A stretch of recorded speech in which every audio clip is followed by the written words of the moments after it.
ವಿಶ್ವ ಕಂಡಂತ ಅತ್ಯುತ್ತಮ ನಾಯಕರಾದ ಶ್ರೀ ನರೇಂದ್ರ ಮೋದಿಜಿ ಅವರು ಇಂದು ನಮ್ಮ ಕೋಲಾರ ಜಿಲ್ಲೆ ಇಡೀ ದೇಶಕ್ಕೆ ಚಿನ್ನ ಕೊಟ್ಟಂತ ಜಿಲ್ಲೆ, ಇಡೀ ದೇಶಕ್ಕೆ ಹಾಲು ತರಕಾರಿ ಮಾವು ಕೊಟ್ಟಂತ ಜಿಲ್ಲೆಗೆ ಬಂದಿದ್ದಾರೆ. ಕರ್ನಾಟಕದಲ್ಲಿ ಮತ್ತೊಮ್ಮೆ ಕಮಲವನ್ನು ಅರಳಿಸಬೇಕು, ಮತ್ತೊಮ್ಮೆ ಭಾರತೀಯ ಜನತಾ ಪಾರ್ಟಿಯ ಪೂರ್ಣ ಸರ್ಕಾರ ಅಧಿಕಾರಕ್ಕೆ ತರಬೇಕು ಅಂತ ಹೇಳ್ಬಿಟ್ಟು ತಮ್ಮ ಎಲ್ಲರ ಮತವನ್ನು ಭಾರತೀಯ ಜನತಾ ಪಾರ್ಟಿ ಅಭ್ಯರ್ಥಿಗಳ ಪರವಾಗಿ ಕೇಳಲು ತಮ್ಮ ಮುಂದೆ ಬಂದಿದ್ದಾರೆ. ಅವರಿಗೆ ಇಡೀ ಕೋಲಾರ ಜಿಲ್ಲೆ, ಇಡೀ ಚಿಕ್ಕಬಳ್ಳಾಪುರ ಜಿಲ್ಲೆ, ಇಡೀ ಬೆಂಗಳೂರು ಗ್ರಾಮಾಂತರ ಜಿಲ್ಲೆಯ ಸಮಸ್ತ ನಾಗರಿಕರ ಪರವಾಗಿ ಆತ್ಮೀಯ ಸ್ವಾಗತ. I welcome honorable prime minister on behalf of entire Kolar, Chikkaballapur and Bangalore rural district. ಈಗ ನಮ್ಮ ನೆಚ್ಚಿನ ಸಂಸತ್ ಸದಸ್ಯರು ಆರೋಗ್ಯ ಸಚಿವರಾದ ಸುಧಾಕರ್ ಅವರು ಮತ್ತು ವೇದಿಕೆ ಮೇಲೆ ಇರ್ತಕ್ಕಂಥ ಎಲ್ಲಾ ಗಣ್ಯರಿಂದ ನಮ್ಮ ನೆಚ್ಚಿನ ಪ್ರಧಾನಮಂತ್ರಿಗಳಿಗೆ ಗೌರವ ಸಲ್ಲಿಕೆ. Our leaders felicitated our honorable prime minister on behalf of Kolar, Chikbalapura and Bengaluru rural district. ಆತ್ಮೀಯರೇ, ಈಗ ಸಾವಧಾನವಾಗಿ ತಾವೆಲ್ಲ ತಮ್ಮ ಸ್ಥಾನಗಳಲ್ಲಿ ಕೂತ್ಕೋಬೇಕು. ಭಾರತ್ ಮಾತಾ ಕಿ, ಭಾರತ್ ಮಾತಾ ಕಿ. ವಿಶ್ವ ನಾಯಕ ನಮ್ಮೆಲ್ಲರ ನೆಚ್ಚಿನ ಪ್ರಧಾನಮಂತ್ರಿ ನರೇಂದ್ರ ಮೋದಿಜಿ ಅವರಿಗೆ, ವಿಶ್ವ ನಾಯಕ ನಮ್ಮೆಲ್ಲರ ನೆಚ್ಚಿನ ಪ್ರಧಾನಮಂತ್ರಿ ನರೇಂದ್ರ ಮೋದಿಜಿ ಅವರಿಗೆ ಭಾರತ್ ಮಾತಾ ಕಿ, ಭಾರತ್ ಮಾತಾ ಕಿ. ವಿಶ್ವ ನಾಯಕ ನಮ್ಮೆಲ್ಲರ ನೆಚ್ಚಿನ ಪ್ರಧಾನಮಂತ್ರಿ ನರೇಂದ್ರ ಮೋದಿಜಿ ಅವರಿಗೆ, ನಮ್ಮ ನೆಚ್ಚಿನ ನಾಯಕರು ಮಾಜಿ ಮುಖ್ಯಮಂತ್ರಿಗಳು ಆದ ನಮ್ಮ ಕೋಲಾರ ಜಿಲ್ಲೆಗೆ ಎತ್ತಿನ ಹೊಳೆ ಯೋಜನೆ ಕೊಟ್ಟಂತ ನಮ್ಮ ಶ್ರೀ ಸದಾನಂದ ಗೌಡರು ನಮ್ಮನ್ನೆಲ್ಲ ಉದ್ದೇಶಿಸಿ ಮಾತಾಡ್ತಾರೆ. ವಂದನೆಗಳು. ಕೋಲಾರ, ಬೆಂಗಳೂರು ಗ್ರಾಮಾಂತರ, ಚಿಕ್ಕಬಳ್ಳಾಪುರ ಜಿಲ್ಲೆಯ ನಮ್ಮೆಲ್ಲ ಪ್ರೀತಿಯ ಕಾರ್ಯಕರ್ತ ಬಂಧುಗಳೇ, ಸಾರ್ವಜನಿಕ ಬಂಧುಗಳೇ, ಭಾರತ ಪ್ರಗತಿಯ ವೇಗ ಅತ್ಯಂತ ಹೆಚ್ಚಾಗಿರುವಂಥದ್ದನ್ನು ನಾವು ಗಮನಿಸ್ತಾ ಇದ್ದೇವೆ. ಭಾರತವಿಂದು ವಿಶ್ವದ ಬಲಿಷ್ಠ ಮತ್ತು ಸುರಕ್ಷಿತ ದೇಶ ಮಾತ್ರ ಅಲ್ಲ, ಇವತ್ತು ನಾವು ನೋಡ್ತಾ ಇದ್ದೇವೆ ಒಂದು ರೀತಿಯಲ್ಲಿ ನಮ್ಮ ರಾಷ್ಟ್ರ ವಿಜ್ಞಾನ ಮತ್ತು ತಂತ್ರಜ್ಞಾನದಲ್ಲಿ ಕೂಡ ಎತ್ತರಕ್ಕೆ ಏರಿದೆ. ಜಗತ್ತಿನ ಬಹುಪಾಲು ದೇಶಗಳು ತಮ್ಮ ಸಮಸ್ಯೆಯ ಪರಿಹಾರಕ್ಕೆ ಭಾರತ ದೇಶದತ್ತ ಮುಖ ಮಾಡಿ ಬರ್ತಾ ಇರುವಂಥದ್ದು ನಾವು ಕಂಡಿದ್ದೇವೆ.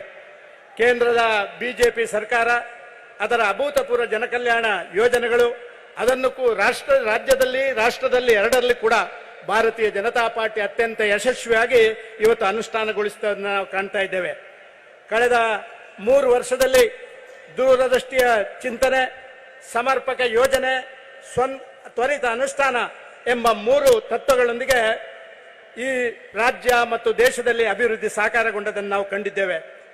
ನಮ್ಮ ದೇಶದಲ್ಲಿ ಕೋವಿಡ್ನಂತಹ ಆ ಸಂಕಷ್ಟದ ಸಮಯದಲ್ಲಿ ರಾಜ್ಯದಲ್ಲಿ ಪ್ರಾಕೃತಿಕ ವಿಪತ್ತುಗಳು ಕಂಡಂತಹ ಸಂದರ್ಭದಲ್ಲಿ ಕೇಂದ್ರದ ಸಹಭಾಗಿತ್ವದೊಳಗೆ ಅತ್ಯಂತ ಯಶಸ್ವಿಯಾಗಿ ಇದಕ್ಕೆಲ್ಲ ಪರಿಹಾರ ಸೂತ್ರವನ್ನು ಕಂಡಿರುವಂಥದ್ದು ಭಾರತೀಯ ಜನತಾ ಪಾರ್ಟಿಯ ಸರ್ಕಾರ ಅಂತ ಹೇಳಲಿಕ್ಕೆ ಹೆಮ್ಮೆ ಅನ್ನಿಸ್ತದೆ. ಹಲವು ವರ್ಷಗಳಿಂದ ನೆನೆದು ಬಿದ್ದಂತ ಪರಿಷ್ಠ ಜಾತಿ ಮತ್ತು ಪರಿಷ್ಠ ಪಂಗಡಗಳ ಆ ಮೀಸಲಾತಿಯನ್ನು ಹೆಚ್ಚಿಸಿದರ ಜೊತೆಗೆ ಈ ಸಮುದಾಯಗಳಿಗೆ ಅವರ ಜನಸಂಖ್ಯೆಗೆ ಅನುಗುಣವಾಗಿರುವಂತಹ ಒಳ ಮೀಸಲಾತಿಯನ್ನು ಕೊಡುವಂತಹ ದಿಟ್ಟ ಹೆಜ್ಜೆಯನ್ನ ಕರ್ನಾಟಕದ ಭಾರತೀಯ ಜನತಾ ಪಾರ್ಟಿ ಮಾಡಿದ್ದನ್ನು ನೀವೆಲ್ಲ ಕಂಡಿದ್ದೀರಿ. ಇವತ್ತು ನಾವು ನೋಡ್ತಾ ಇದ್ದೇವೆ. ಇಷ್ಟು ಮಾತ್ರ ಅಲ್ಲ, ಎಲ್ಲ ಸಮಾಜದ ಎಲ್ಲ ವರ್ಗದ ಮೀಸಲಾತಿಯ ಸವಲತ್ತನ್ನ ಎಲ್ಲ ಸಮರ್ಪಕವಾಗಿ ಬಳಸುವ ಉದ್ದೇಶ ಕೂಡ ನಮ್ಮ ರಾಜ್ಯ ಸರ್ಕಾರಕ್ಕಿತ್ತು. ಅದನ್ನು ಕೂಡ ಅನುಷ್ಠಾನ ಮಾಡಲಿಕ್ಕೆ ಈಗಾಗಲೇ ತನ್ನ ಪ್ರಾರಂಭಗಳನ್ನು ಮಾಡುವಂತಹ ದಿಟ್ಟ ಹೆಜ್ಜೆಯನ್ನಿಟ್ಟಿದೆ. ಕೋಟ್ಯಂತರ ಕನ್ನಡಿಗರ ಆ ಭಾವನೆಯ ಪ್ರತೀಕವಾದಂಥ ನಮ್ಮ ನಾಡ ಪ್ರಭು ಕೆಂಪೇಗೌಡರ ಪ್ರತಿಮೆಯನ್ನ ಸನ್ಮಾನ್ಯ ಪ್ರಧಾನಮಂತ್ರಿಯವರ ಲೋಕಾರ್ಪಣೆ ಮಾಡಿರುವಂಥದ್ದು ಇಡೀ ರಾಜ್ಯಕ್ಕೆ, ದೇಶಕ್ಕೆ ಗೌರವ ಬಂದಂತ ಸಂಗತಿ ಅಂತ ನಾನು ಭಾವಿಸ್ತಾ ಇದ್ದೇನೆ. ಕಾಶಿ ಯಾತ್ರಿಕರಿಗೆ ಇವತ್ತು ಸಹಾಯಧನ ನೀಡಲಾಗ್ತಾ ಇದೆ. ನೀವು ನೋಡಿದಿರಿ, ಅಂಜನಾಡಿ ಬೆಟ್ಟದ ಅಭಿವೃದ್ಧಿಗೆ ಯೋಜನೆಗಳನ್ನು ತಯಾರು ಮಾಡಿ ಅದಕ್ಕೆ ಬೇಕಾದಂತ ಕೊಡುಗೆಗಳನ್ನು ಕೊಟ್ಟಿದ್ದೇವೆ. ಕೇಂದ್ರ ಸರ್ಕಾರ ರಾಜ್ಯದಲ್ಲಿ ಕಳೆದ 8 ವರ್ಷಗಳಲ್ಲಿ ಸುಮಾರು 1600 ಕಿಲೋಮೀಟರ್ ರೈಲ್ವೆ ಲೈನ್ ಅನ್ನ ಇವತ್ತು ವಿದ್ಯುದೀಕರಣ ಮಾಡಿರುವಂತದ್ದನ್ನು ಕಂಡಿದ್ದೀರಿ. ನಮ್ಮ ನ್ಯಾಷನಲ್ ಹೈವೇ ಇದರ ಒಂದು ವೇಗ ಅದರ ಅನುಷ್ಠಾನದ ವೇಗ 24% ಹೆಚ್ಚಾಗಿರುವುದನ್ನು ನಾವು ಕಂಡಿದ್ದೇವೆ. ನಮ್ಮ ಕಿಸಾನ್ ಸಮ್ಮಾನ್ ಯೋಜನೆ ರಾಜ್ಯದ 50 ಲಕ್ಷಕ್ಕೂ ಹೆಚ್ಚು ರೈತರಿಗೆ ಇವತ್ತು ವರ್ಷದಲ್ಲಿ ಅವರಿಗೆ ಕೊಡುವಂತ ಆ ಯೋಜನೆಯಲ್ಲಿ ಕೊಡುವಂತ ಆರ್ಥಿಕ ಸಹಾಯಧನವನ್ನು ಕಂಡಿದ್ದೀರಿ. ಪ್ರಧಾನಮಂತ್ರಿ ಆವಾಸ್ ಯೋಜನೆ ಅಡಿ ಸುಮಾರು 2,94,00,000ಕ್ಕಿಂತಲೂ ಹೆಚ್ಚು ಮನೆಗಳ ನಿರ್ಮಾಣ ಆಗಿದೆ. ಇವತ್ತು ಈ ಡಬಲ್ ಇಂಜಿನ್ ಸರ್ಕಾರ ಎಲ್ಲವನ್ನು ಮಾಡುವಂತ ಯಶಸ್ವಿಯಾದನ್ನ ನೀವು ಕಂಡಿದ್ದೀರಿ. ಈ ಚುನಾವಣೆಯಲ್ಲಿ ಮತ್ತೆ ಡಬಲ್ ಇಂಜಿನ್ ಸರ್ಕಾರ ಬರಬೇಕು. ಬನ್ನಿ, ನಾವೆಲ್ಲ ಜೊತೆಯಲ್ಲಿ ಹೋಗೋಣ. ಭ್ರಷ್ಟಾಚಾರ, ರಾಷ್ಟ್ರ ವಿರೋಧಿ ನಿಲುವುಗಳು, ತುಷ್ಟೀಕರಣದ ನೀತಿಗಳು, ಸಮಾಜ ಒಡೆದು ಆಳುವ ಆ ಕುತಂತ್ರಗಳ ಶಕ್ತಿಗಳಿಗೆ ಶಾಶ್ವತ ಕಡಿವಾಣ ಹಾಕಲಿಕ್ಕೆ ನರೇಂದ್ರ ಮೋದಿಯವರ ನೇತೃತ್ವದ ಅವರ ಆ ಒಂದು ಸರ್ಕಾರದ ಜೊತೆಯಲ್ಲಿ ರಾಜ್ಯ ಸರ್ಕಾರವನ್ನು ಕಟ್ಟುವಂಥದ್ದನ್ನು ಮಾಡೋಣ. ಡೆವಲಪ್ಮೆಂಟ್ ಅಂಡ್ ಗುಡ್ ಗವರ್ನೆನ್ಸ್, ಅಭಿವೃದ್ಧಿ ಮತ್ತು ಸುಶಾಸನ, ಇದು ಸನ್ಮಾನ ಪ್ರಧಾನಮಂತ್ರಿ ಮೋದಿಯವರ 2 ಪ್ರಮುಖ ಆಡಳಿತ ಸೂತ್ರಗಳು. ಇದರ ಅಡಿಯಲ್ಲಿ 9 ವರ್ಷದಲ್ಲಿ ಕೊಟ್ಟ ಎಲ್ಲ ಭರವಸೆ ಈಡೇರಿಸಿದ್ದನ್ನು ನಾವು ಕಂಡಿದ್ದೇವೆ. ಭಾರತ ಇವತ್ತು ಜಗತ್ತಿನ ಮುಂಚೂಣಿಯ ರಾಷ್ಟ್ರವನ್ನಾಗಿ ಪರಿವರ್ತನೆ ಮಾಡಿ ತನ್ನ ಜೀವನವನ್ನು ದೇಶಕ್ಕಾಗಿ ಮುಡಿಪಾಗಿರಿಸಿ ಕಳೆದ 9 ವರ್ಷಗಳಲ್ಲಿ ಒಂದು ದಿನವೂ ಕೂಡ ವಿರಮಿಸದೆ ಇವತ್ತು ದೇಶಕ್ಕಾಗಿ ದುಡಿದ ಜಾಗತಿಕ ನಾಯಕ, ನಮ್ಮೆಲ್ಲರ ಹೆಮ್ಮೆಯ ಪ್ರಧಾನಮಂತ್ರಿ ಶ್ರೀ ಮೋದಿಜಿಯವರು ಇವತ್ತು ಕೋಲಾರದ ಪುಣ್ಯ ಭೂಮಿಗೆ ಬಂದರೆ ಅವರನ್ನ ಕರ್ನಾಟಕದ 6.5 ಕೋಟಿ ಜನರ ಪರವಾಗಿ, ನಿಮ್ಮೆಲ್ಲರ ಪರವಾಗಿ ಹೃತ್ಪೂರ್ವಕವಾಗಿ ಈ ಒಂದು ಕಾರ್ಯಕ್ರಮಕ್ಕೆ ನಾನು ಸ್ವಾಗತಿಸ್ತಾ ಇದ್ದೇನೆ. ವೇದಿಕೆಯ ಮೇಲಿರುವ ಎಲ್ಲ ಪಕ್ಷದ ಪ್ರಮುಖರಿಗೆ, ವಿಧಾನಸಭಾ ಚುನಾವಣೆಯಲ್ಲಿ ಸ್ಪರ್ಧಿಸುವ ಎಲ್ಲ ಅಭ್ಯರ್ಥಿಗಳಿಗೆ, ಲೋಕಸಭಾ ಸದಸ್ಯರಿಗೆ ನನ್ನ ಹಾರ್ದಿಕ ಸ್ವಾಗತವನ್ನು ಬಯಸ್ತಾ ಇದ್ದೇನೆ. ಅಪಾರ ಸಂಖ್ಯೆಯಲ್ಲಿ ಸೇರಿರುವಂತ ಮತದಾರ ಬಂಧುಗಳಿಗೆ, ನರೇಂದ್ರ ಮೋದಿಯವರ ಅಭಿಮಾನಿ ಬಂಧುಗಳಿಗೆ, ಸಾರ್ವಜನಿಕ ಬಂಧುಗಳಿಗೆ ನಲ್ಮೆಯ ಸ್ವಾಗತ. ಜೈ ಹಿಂದ್, ಜೈ ಕರ್ನಾಟಕ. ಡಬಲ್ ಇಂಜಿನ್ ಸರ್ಕಾರದ ಉಪಯೋಗಗಳನ್ನು ತಿಳಿಸಿಕೊಟ್ಟ ನಮ್ಮ ಸದಾನಂದ ಗೌಡರಿಗೆ ಎಲ್ಲರ ಪರವಾಗಿ ಆತ್ಮೀಯ ವಂದನೆಗಳು. ಈಗ ನಮ್ಮನ್ನೆಲ್ಲ ಉದ್ದೇಶಿಸಿ ನಮ್ಮ ನೆಚ್ಚಿನ ಪ್ರಧಾನಮಂತ್ರಿಗಳಾದ ನರೇಂದ್ರ ಮೋದಿಜಿ ಅವರು ಮಾತಾಡ್ತಾರೆ. I welcome honorable prime minister Shri Narendra Modiji to address the gathering. Welcome sir.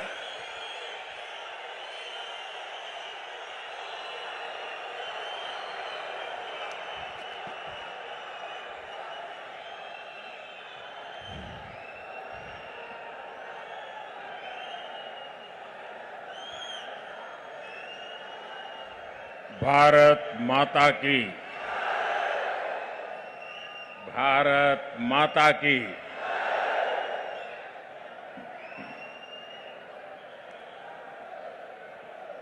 ಚಿನ್ನದ ನಾಡು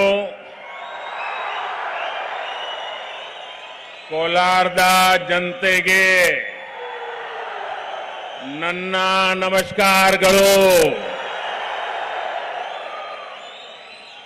भाइयों और बहनों, आज इतनी बड़ी संख्या में, और मैं देख रहा हूं पेंडोल के बाहर इससे भी डबल लोग खड़े हैं. इतनी बड़ी संख्या में आपका यहां आना आज कांग्रेस और जेडीएस दोनों की नींद उड़ाने वाला है. कर्नाटका के विकास में ये दोनों पार्टियां ही सबसे बड़ा रोड़ा है, सबसे बड़ा अवरोध है. कांग्रेस और जेडीएस मिलकर चाहे जितना खेल लें, लेकिन कर्नाटका की जनता उन्हें क्लीन बोल करने जा रही है. कर्नाटका के लोगों ने तय कर दिया है, बड़े विश्वास से तय कर दिया है, अनुभव के आधार पर तय कर दिया है. ಈ ಬಾರಿಯ ನಿರ್ಧಾರ ಬಹುಮತದ ಬಿಜೆಪಿ ಸರ್ಕಾರ.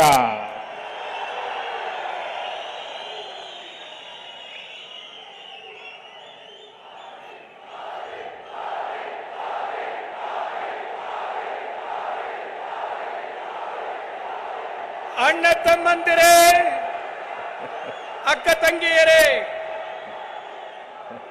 ಇವತ್ತು ಇಷ್ಟು ದೊಡ್ಡ ಸಂಖ್ಯೆಯಲ್ಲಿ ನೀವೆಲ್ಲ ಸೇರಿರೋದನ್ನ ನೋಡಿದ್ರೆ ಒಂದು ನಿಶ್ಚಯ ಆಗ್ತಾ ಇದೆ. ಕಾಂಗ್ರೆಸ್ ಮತ್ತು ಜೆಡಿಎಸ್ ಪಕ್ಷದ ನಾಯಕರ ನಿದ್ದೆ ಹಾರಿ ಹೋಗ್ತಾ ಇದೆ. ಇವತ್ತು ಈ ಎರಡು ಪಕ್ಷಗಳು ಕರ್ನಾಟಕದ ಅಭಿವೃದ್ಧಿಗೆ ಕಂಟಕಪ್ರಾಯವಾಗಿದ್ದಾವೆ. ಅಷ್ಟೇ ಅಲ್ಲ, ಈ ಎರಡು ಪಕ್ಷಗಳು ಏನು ಬೇಕಾದರೂ ಆಟ ಆಡಲಿ, ಆದರೆ ಕರ್ನಾಟಕದ ಜನತೆ ಇವರನ್ನ ಕ್ಲೀನ್ ಬೋಲ್ಡ್ ಮಾಡುತ್ತವೆ. ಈ ಸರಿ ಅವರು ಉಳಿಯೋದಿಲ್ಲ. ಅಷ್ಟೇ ಅಲ್ಲ, ಈ ಬಾರಿಯ ಕರ್ನಾಟಕದ ಜನತೆ ಒಂದು ತೀರ್ಮಾನವನ್ನು ಮಾಡಿದೆ. ಅತ್ಯಂತ ಯೋಚನೆ ಮಾಡಿ ತಮ್ಮೆಲ್ಲ ಅನುಭವವನ್ನು ಒಟ್ಟುಗೂಡಿಸಿ ಮಾಡಿರುವಂತಹ ತೀರ್ಮಾನ ಇದು. ಏನಂದ್ರೆ ಈ ತೀರ್ಮಾನ, ಈ ಬಾರಿಯ ನಿರ್ಧಾರ ಬಹುಮತದ ಬಿಜೆಪಿಯ ಸರ್ಕಾರ, ಇದು ಈ ಜನತೆ ಮಾಡಿರುವಂತಹ ತೀರ್ಮಾನ. भाइयों और बहनों, कर्नाटका का ये चुनाव ಸ್ವಲ್ಪ ಸುಮ್ಮನೆ सिर्फ आने वाले 5 वर्षों के लिए एमएलए, मंत्री या सीएम बनाने का सिर्फ नहीं है। ये चुनाव आने वाले 25 सालों में विकसित भारत के रोड मैप की नींव को सशक्त करने का है। अस्थिर सरकार इस तरह के बड़े विजन पर कभी काम नहीं कर सकती। अस्थिर सरकारों का कितना नुकसान होता है, ये आपने देखा है। अस्थिर सरकारों की पहचान है जनता के हित वाले निर्णय में देरी करना और भ्रष्टाचार में उतनी ही तेजी करना। हमें कर्नाटका को अस्थिर सरकार से बचाना है। हमें कर्नाटक को कांग्रेस और जेडीएस के भ्रष्टाचारी शिकंजे से बचाना है। ಅಣ್ಣ ತಮ್ಮಂದಿರೇ, ಈ ಬಾರಿಯ ಚುನಾವಣೆ ಕೇವಲ 5 ವರ್ಷಗಳ ಕಾಲ ಯಾರನ್ನೋ ಎಂಎಲ್ಎ ಮಾಡಲಿಕ್ಕೆ, ಮಂತ್ರಿ ಮಾಡಲಿಕ್ಕೆ, ಮುಖ್ಯಮಂತ್ರಿ ಮಾಡಲಿಕ್ಕೆ ನಡೆಯುವಂತಹ ಚುನಾವಣೆ ಅಲ್ಲ. ಇದು ಮುಂಬರುವಂತಹ 25 ವರ್ಷಗಳ ಕಾಲ ಈ ಭಾಗದ, ದೇಶದ, ರಾಜ್ಯದ ಅಭಿವೃದ್ಧಿಯ ಒಂದು ಚಿತ್ರಣವನ್ನ ನಾವು ನಿರ್ಮಾಣ ಮಾಡುವಂತಹ ಒಂದು ಚುನಾವಣೆ ಇದೆ. ಇದು ನಾವು ನೋಡಿದ್ದೇವೆ. ಅಸ್ಥಿರವಾದಂತ ಸರ್ಕಾರ ಬಂದ್ರೆ ಪ್ರಗತಿ ಆಗುವಂತಹದ್ದು ಸಾಧ್ಯವಿಲ್ಲ. ಅದು ನಾವೇ ಅನುಭವಿಸಿದೀವಿ ಈಗಾಗಲೇ. ಅಸ್ಥಿರವಾದಂತ ಸರ್ಕಾರದಿಂದ ಲಾಭ ಇಲ್ಲ, ನಷ್ಟವೇ ಜಾಸ್ತಿ. ಅಸ್ಥಿರ ಸರ್ಕಾರ ಇದ್ದಾಗ ದೇಶದ ಪ್ರಗತಿಗೆ ಬೇಕಾದಂತ ಯೋಜನೆಗಳನ್ನ ನಿರ್ಣಯ ಮಾಡುವಂಥದ್ದು ನಿಧಾನ ಆಗುತ್ತೆ. ಆದರೆ ಭ್ರಷ್ಟಾಚಾರ ಮಾತ್ರ ಬಹಳ ಬೇಗ, ಬಹಳ ವೇಗವಾಗಿ ನಡೆಯುವಂಥದ್ದನ್ನ ನಾವು ನೋಡಿದ್ದೀವಿ. ನಾವು ಈ ಬಾರಿ ಅಸ್ಥಿರ ಸರ್ಕಾರಕ್ಕೆ ನಾವು ಅವಕಾಶ ಕೊಡಬಾರದು. ಕಾಂಗ್ರೆಸ್ ಮತ್ತು ಜೆಡಿಎಸ್ನವರ ಈ ಭ್ರಷ್ಟಾಚಾರದ ಕಪಿಮುಷ್ಟಿಯಿಂದ ಕರ್ನಾಟಕವನ್ನು ನಾವು ಬಚಾವು ಮಾಡಬೇಕಾಗಿದೆ. ಅದು ಈ ಬಾರಿಯ ಚುನಾವಣೆಯ ನಮ್ಮ ಗುರಿ. आपने देखा है आपने केंद्र में अनेकों दशकों बाद एक स्थिर और मजबूत सरकार बनाई तो क्या परिणाम आया? केंद्र की बीजेपी सरकार ने ऐसे ऐसे बड़े काम किए जो कई दशकों से पेंडिंग थे।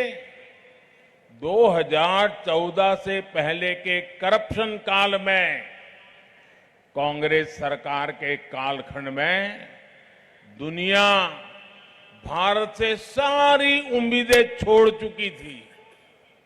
बीजेपी को दिए आपके एक वोट ने सारी स्थिति बदल दी।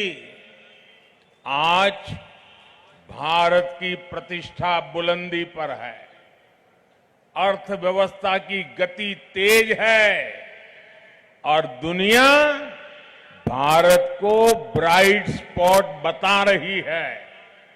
भारत ने जिस मजबूती से कोरोना का मुकाबला किया है, उसकी चर्चा पूरी दुनिया में है। भारत ने दुनिया का सबसे बड़ा वैक्सीनेशन अभियान चलाकर अपना सामर्थ्य दिखा दिया है और हिंदुस्तान के करोड़ों लोगों को मुफ्त वैक्सीन दिया है। ನೀವೀಗಾಗಲೇ ನೋಡಿದಿರಿ, ಕೇಂದ್ರದಲ್ಲಿ ಒಂದು ಸ್ಥಿರ ಸರ್ಕಾರ ಬಂದ್ರೆ, ಆಡಳಿತ ನಡೆಸಿದ್ರೆ ಅದರ ಲಾಭ ಏನು ಅನ್ನುವಂಥದ್ದು ನಾವು ಕಂಡಿದ್ದೇವೆ. ಅನೇಕ ದಶಕಗಳ ನಂತರದಲ್ಲಿ ಕೇಂದ್ರದಲ್ಲಿ ಭಾರತೀಯ ಜನತಾ ಪಾರ್ಟಿಯ ಸಂಪೂರ್ಣ ಬಹುಮತದ ಸರ್ಕಾರವನ್ನ ನೀವು ನೋಡಿದ್ರಿ. ನೀವು 2014ಕ್ಕಿಂತ ಮುಂಚೆ ಕಾಂಗ್ರೆಸ್ ಸರ್ಕಾರದ ಕಾಲಖಂಡದಲ್ಲಿ ಏನೆಲ್ಲ ಭ್ರಷ್ಟಾಚಾರ ನಡೀತು, ಇದನ್ನ ನೋಡಿದಂತ ಪ್ರಪಂಚದ ಜನ ಭಾರತದ ಬಗ್ಗೆ ಎಲ್ಲ ಆಶೆಗಳನ್ನು ಬಿಟ್ಟು ಬಿಟ್ಟಿದ್ರು, ಯಾವುದೇ ಆಶೆ ಇಟ್ಕೊಂಡಿರಲಿಲ್ಲ. ಆದರೆ ನಿಮ್ಮ ಆ ಒಂದು ಓಟು 2014ರಲ್ಲಿ ಕೊಟ್ಟಂತ ಆ ಓಟು ಚಿತ್ರಣವನ್ನ, ಪರಿಸ್ಥಿತಿಯನ್ನ ಬದಲಾವಣೆ ಮಾಡಿಬಿಟ್ಟಿದೆ.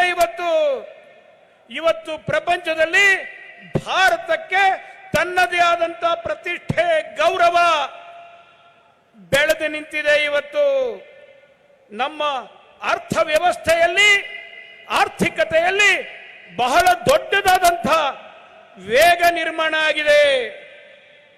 ಇವತ್ತು ಭಾರತವನ್ನ ಒಂದು ಹೊಳೆಯುವ ಜಾಗವಾಗಿ, ಹೊಳೆಯುವ ನಕ್ಷತ್ರವಾಗಿ, ಬ್ರೈಟ್ ಸ್ಪಾಟ್ ಆಗಿ ಪ್ರಪಂಚ ನೋಡೋದನ್ನ ನಾವು ನೋಡ್ತಾ ಇದ್ದೀವಿ. ನಾವು ಮಜಬೂತಿಯಾದಂತಹದ್ದು ಒಳ್ಳೆಯ ಸರ್ಕಾರ ಇದ್ದಾಗ ಹೇಗಿರುತ್ತೆ ಅನ್ನೋದಕ್ಕೆ ಕರೋನಾ ಕಾಲದಲ್ಲಿ ನಾವು ನಡ್ಕೊಂಡಂತ ರೀತಿ ಇಡೀ ಪ್ರಪಂಚಕ್ಕೆ ಒಂದು ಮಾರ್ಗದರ್ಶಕವಾಗಿದೆ. ಇವತ್ತು ಇಡೀ ಪ್ರಪಂಚದಲ್ಲಿ ಅದರ ಬಗ್ಗೆ ಚರ್ಚೆ ನಡೀತಾ ಇದೆ. ಅಷ್ಟೇ ಅಲ್ಲ, ಈ ಒಂದು ವ್ಯಾಕ್ಸಿನೇಷನ್ ಅಭಿಯಾನ ಏನಿದೆ ಅದು ಭಾರತದ ಸಾಮರ್ಥ್ಯ ಏನು ಅನ್ನೋದನ್ನ ಪ್ರಪಂಚಕ್ಕೆ ತೋರಿಸಿಕೊಟ್ಟಿದೆ. ಇವತ್ತು भाई और बहनों, बीजेपी का संकल्प कर्नाटका को भारत का नंबर 1 राज्य बनाने का है। इसलिए कर्नाटका में डबल इंजन की सरकार जरूरी है। जितने दिन यहां बेंगलुरु में कांग्रेस जेडीएस का गठबंधन रहा, कर्नाटका के विकास पर भी ब्रेक लग गया। जब कर्नाटका में डबल इंजन की सरकार बनी, तब यहां के विकास ने नई गति पकड़ी। साथियों, जैसे आपने केंद्र में तेज गति वाला इंजन लगा रखा है, तो कर्नाटका में भी वैसा ही इंजन बने रहना जरूरी है। कांग्रेस का कमजोर और आउटडेटेड इंजन कभी कर्नाटका का विकास नहीं कर सकता। ಬಿಜೆಪಿ ಈ ಬಾರಿ ಒಂದು ಸಂಕಲ್ಪವನ್ನು ಮಾಡಿದೆ. ಕರ್ನಾಟಕವನ್ನ ಇಡೀ ದೇಶದಲ್ಲಿ, ಭಾರತ ದೇಶದಲ್ಲಿ ನಂಬರ್ 1 ರಾಜ್ಯವನ್ನಾಗಿ ಮಾಡಬೇಕು ಅನ್ನುವಂಥದ್ದು ಭಾರತೀಯ ಜನತಾ ಪಾರ್ಟಿಯ ಸಂಕಲ್ಪ. ಇದಕ್ಕೆ ಅತ್ಯಂತ ಅವಶ್ಯಕವಾದಂತದ್ದು ಡಬಲ್ ಇಂಜಿನ್ ಸರ್ಕಾರ ಬೇಕು. ಈ ಹಿಂದೆ ಕಾಂಗ್ರೆಸ್ ಮತ್ತು ಜೆಡಿಎಸ್ ನ ಸರ್ಕಾರ ಇದ್ದಾಗ ಯಾವ ರೀತಿ ನಡೀತು ಅಂತ ನಾವು ನೋಡಿದ್ದೇವೆ. ಅವರು ಯಾವುದೇ ವಿಕಾಸವನ್ನ, ಅಭಿವೃದ್ಧಿಯನ್ನ ಮಾಡಲಿಕ್ಕೆ ಮನಸ್ಸನ್ನೇ ಮಾಡಲಿಲ್ಲ. ಅದಕ್ಕೆ ಬ್ರೇಕ್ ಹಾಕ್ತಾ ಇದ್ರು. ಆದ್ರೆ ಮತ್ತಿನ್ನೊಮ್ಮೆ ಡಬಲ್ ಇಂಜಿನ್ ಸರ್ಕಾರ ಬಂತು. ಸರ್ಕಾರ ಬಂದ ನಂತರದಲ್ಲಿ ಅಭಿವೃದ್ಧಿಯ ವೇಗ ಹೆಚ್ಚಾಗಿದ್ದನ್ನ ನಾವು ನೋಡ್ತಾ ಇದ್ದೇವೆ. ಅಷ್ಟೇ ಅಲ್ಲ, ಈ ಬಾರಿ ಈ ಒಂದು ಅಭಿವೃದ್ಧಿಯನ್ನ ನಾವು ಮುಂದುವರಿಸಬೇಕಾದಂತ ಅವಶ್ಯಕತೆ ಇದೆ, ಅನಿವಾರ್ಯತೆ ಇದೆ. ಅದಕ್ಕೆ ಕೇಂದ್ರದ ಸರ್ಕಾರದಲ್ಲಿರುವಂತಹ ಎಂಜಿನ್ ಎಷ್ಟು ಒಳ್ಳೆಯ ಸಾಮರ್ಥ್ಯದ ಎಂಜಿನ್ ಇದೆಯೋ, ಎಷ್ಟು ವೇಗವಾಗಿ ಹೋಗುತ್ತೋ ಎಂಜಿನ್, ಅಂಥದೇ ಒಂದು ಇಂಜಿನ್ ಅನ್ನ ಕರ್ನಾಟಕದಲ್ಲೂ ನಾವು ಸ್ಥಾಪನೆ ಮಾಡಬೇಕು. ಅದು ಕಾಂಗ್ರೆಸ್ನ ಆ ಒಂದು ದುರ್ಬಲವಾದಂತಹ ಇಂಜಿನ್ನು, ಔಟ್ಡೇಟೆಡ್ ಅಂದ್ರೆ ಕಾಲಬಾಹಿರವಾದಂತಹದ್ದು. ಇನ್ನು ಸರಿಯಾಗಿ ಹೇಳಬೇಕು ಅಂದ್ರೆ ಗುಜರಿ ಇಂಜಿನ್. ಅದನ್ನ ಇಟ್ಕೊಂಡ್ರೆ ದೇಶದಲ್ಲಿ, ಕರ್ನಾಟಕದಲ್ಲಿ ಯಾವುದೇ ಅಭಿವೃದ್ಧಿ ವಿಕಾಸ ಆಗುವುದಿಲ್ಲ. साथियों, डबल इंजन सरकार आधुनिक कनेक्टिविटी के लिए जो काम कर रही है, वो इस पूरे क्षेत्र में नई संभावनाएं बनाएगा। बंगलुरु चेन्नई एक्सप्रेसवे जो यहां के किसानों और इंडस्ट्री दोनों के लिए नए अवसर बनाएगा, उस पर तेजी से काम चल रहा है। मल्टीनेशनल कंपनियां कोलार जैसे जिलों में भी आए, यहां इंडस्ट्री का विस्तार हो, ये भी हमारा प्रयास है। अच्छी कनेक्टिविटी से कितना लाभ होता है, इसका एक उदाहरण फेमस मुलबागल डोसा भी है।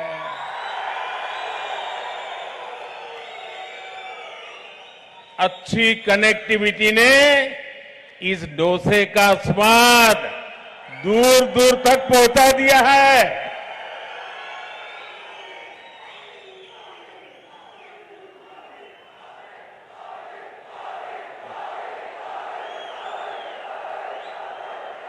ವಿಕಾಸದ ಹಾದಿಗೆ ಅತ್ಯಂತ ಪೂರಕವಾದಂತ ಸಂಗತಿ ಯಾವುದು ಅಂತಂದ್ರೆ ಜೋಡಣೆ, ಸಂಪರ್ಕ.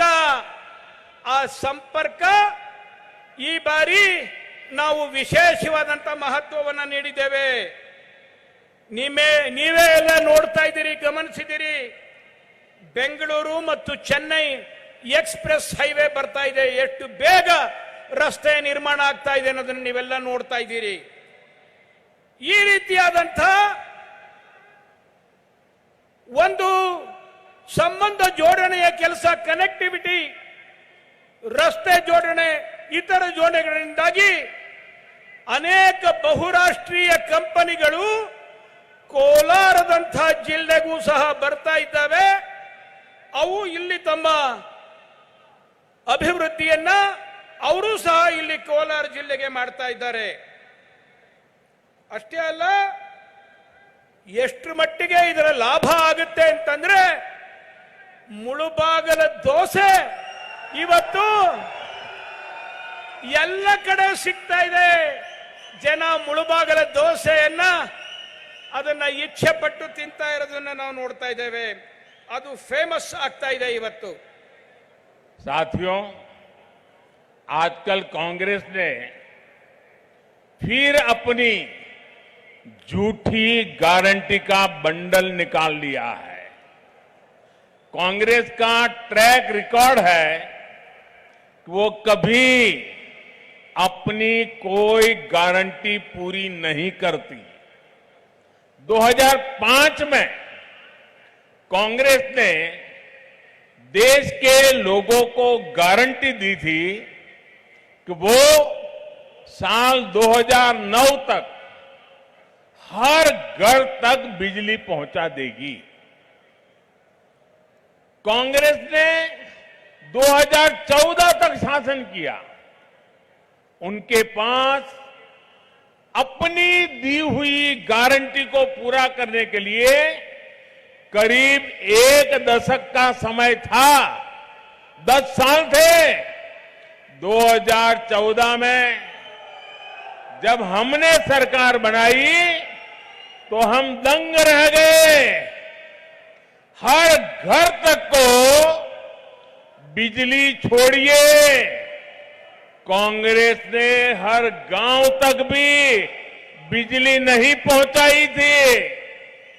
देश में दूर दराज के गरीब और पिछड़े इलाकों के 18,000 गांव ऐसे थे जहां बिजली नहीं पहुंची थी. देश में 2.5 करोड़ से ज्यादा घर भी बिना बिजली के अंधेरे में थे. बीजेपी सरकार ने प्रण लिया और हमने सिर्फ 1,000 दिन में 18,000 गांवों तक और 2.5 करोड़ लोगों तक बिजली पहुंचाकर दिखाई. गारंटी दी कांग्रेस ने, धोखा दिया कांग्रेस ने और काम पूरा किया भाजपा ने. काम पूरा किया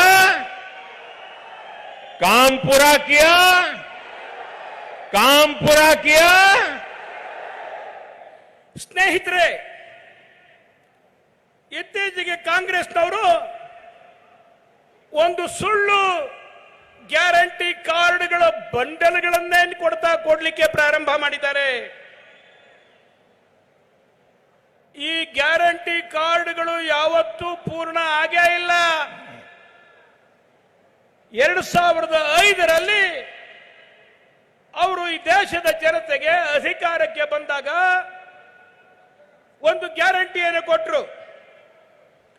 ಅದೇನೆಂದ್ರೆ ದೇಶದ ಪ್ರತಿಯೊಂದು ಹಳ್ಳಿಗೆ ವಿದ್ಯುತ್ ಶಕ್ತಿಯನ್ನ ನಾವು ತಲುಪಿಸ್ತೇವೆ ಅನ್ನೋ ಆಶ್ವಾಸನೆಯನ್ನು ಕೊಟ್ಟರು. 2005 ಆಯ್ತು, 2009 ಆಯ್ತು, ಮತ್ತಿನ್ನೊಂದು ಚುನಾವಣೆ ಬಂತು. 2014ವರೆಗೂ 10 ವರ್ಷಗಳ ಕಾಲ ಅವರು ರಾಜ್ಯ ಮಾಡಿದ್ರು. ಆದರೆ ಈ ಒಂದು ಗ್ಯಾರಂಟಿಯನ್ನ ಏನು ಕೊಟ್ಟಿದ್ರು ಇದರ ಕಡೆಗೆ ಅವರ ಗಮನವೇ ಇರಲಿಲ್ಲ. 2014ರಲ್ಲಿ ನಾವು ಅಧಿಕಾರಕ್ಕೆ ಬಂದಾಗ ನಾವು ನೋಡಿದ್ವಿ, ಪರಿಸ್ಥಿತಿಯನ್ನು ನೋಡಿ ನಮಗೆ ಆಶ್ಚರ್ಯ ಆಗೋಯ್ತು. ಏನು ಸ್ಥಿತಿ ನಿರ್ಮಾಣ ಮಾಡಿದ್ದಾರೆ ಅಂತ. ಮನೆ ತನಕ ವಿದ್ಯುತ್ ಅನ್ನು ತಲುಪಿಸೋದಿರಲಿ, ಹಳ್ಳಿಯವರೆಗೂ ಸಹ ಇವರು ವಿದ್ಯುತ್ ಅನ್ನು ತಲುಪಿಸಿರಲಿಲ್ಲ.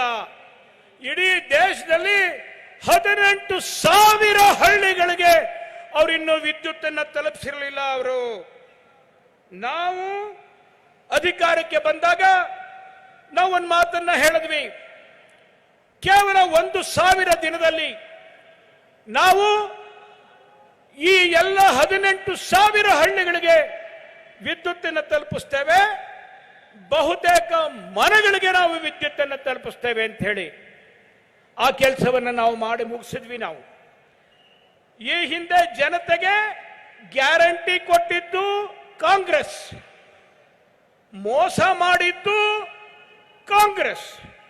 ಆದರೆ ಅವರ ಗ್ಯಾರಂಟಿಯನ್ನ ಪೂರ್ಣ ಮಾಡಿದ್ದು, ಸಾಕಾರ ಮಾಡಿದ್ದು ಅದು ನಮ್ಮ ಸರ್ಕಾರ, ಬಿಜೆಪಿ ಸರ್ಕಾರ.